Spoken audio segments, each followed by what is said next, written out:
Nous allons à présent parler transition économique avec notre invité Christian Dutertre à l'occasion de l'université d'été de l'Institut de l'économie, de la fonctionnalité et de la coopération qui s'ouvre aujourd'hui pour 2 jours à Tomblaine. Christian Dutertre, bonjour et merci d'être avec nous dans ce 12-13. Votre institut propose de repenser le monde de demain. Vaste programme. Vous proposez aux entreprises de sortir du système actuel. Pourquoi faut-il changer de logiciel ? Bon, d'abord, bonjour. Merci de m'inviter à votre journal. Écoutez, effectivement, nous sommes confrontés maintenant depuis des années, voire des dizaines d'années, à un modèle économique qu'on pourrait appeler industriel et financiarisé, qui conduit à des impasses, notamment à des impasses écologiques majeures, mais aussi des impasses sociales. On voit très bien que les entreprises sont inscrites encore largement dans un modèle économique qui est dominé par la volonté d'augmenter les volumes de production, d'augmenter les volumes de consommation, et à travers cette augmentation des échelles de production et de consommation, de construire leur propre rentabilité.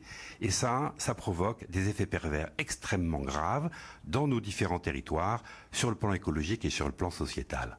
On le voit à propos de différents exemples, mais on pourrait prendre l'alimentaire, si vous voulez, l'organisation industrielle dans l'agriculture ou dans le maraîchage, ensuite l'organisation industrielle du transport et de la distribution provoque des déchets considérables en matière alimentaire et conduit à des impasses vraiment majeures. Et c'est de ces impasses qu'il faut parler, et c'est sortir de ces impasses qui devient un enjeu absolument capital, notamment dans la phase actuelle où nous sommes confrontés à des crises comme la crise sanitaire et ses conséquences dans notre société. Et donc changer de modèle économique devient une exigence. Christian Dutertre, on va voir justement un exemple concret de comment on repense nos modes de production et de consommation avec une petite entreprise de Gondreville en Meurthe-et-Moselle où se sont rendus Mickaël Martin et Éric Bertrand.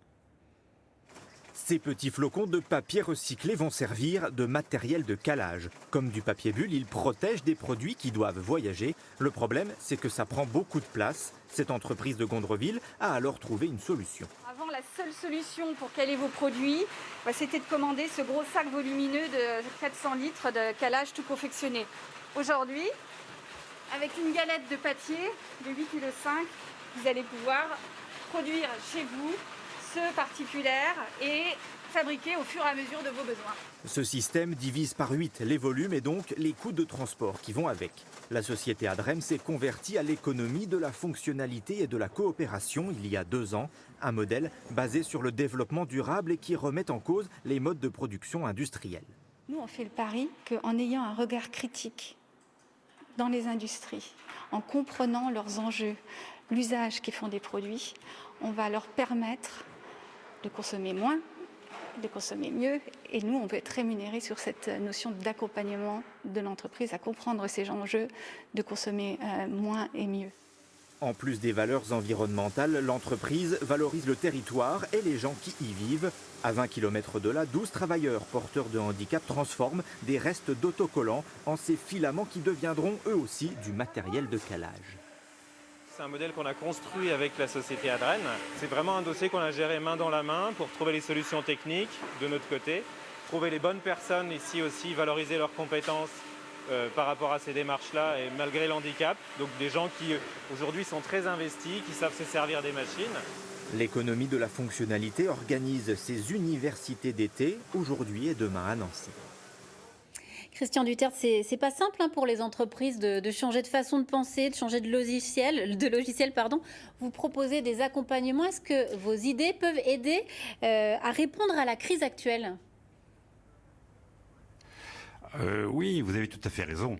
C'est pas simple parce que finalement les dirigeants étaient habitués à une culture industrielle qui a 200 ans d'histoire, même un peu plus.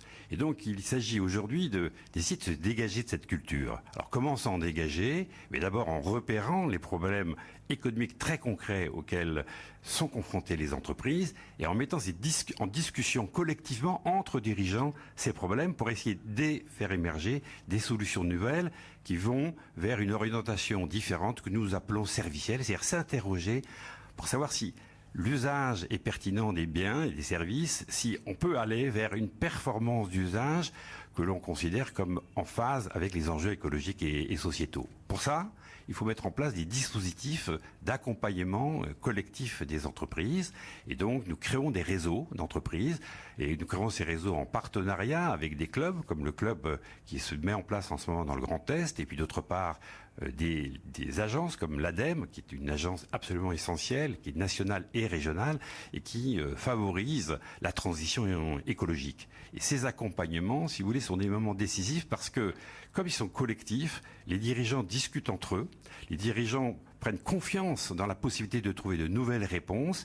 Et ces parcours sont des parcours pas de court terme, c'est des parcours de long terme. C'est-à-dire ça peut durer entre 12 mois, 14 mois, mais ça permet véritablement aux dirigeants de comprendre les conditions dans lesquelles une nouvelle perspective est envisageable, ce que nous appelons une nouvelle trajectoire de développement. Merci Christian Dutertre de nous avoir éclairé un peu sur ce qu'était l'économie de la fonctionnalité et de la coopération. Merci d'avoir été avec nous dans ce 12-13.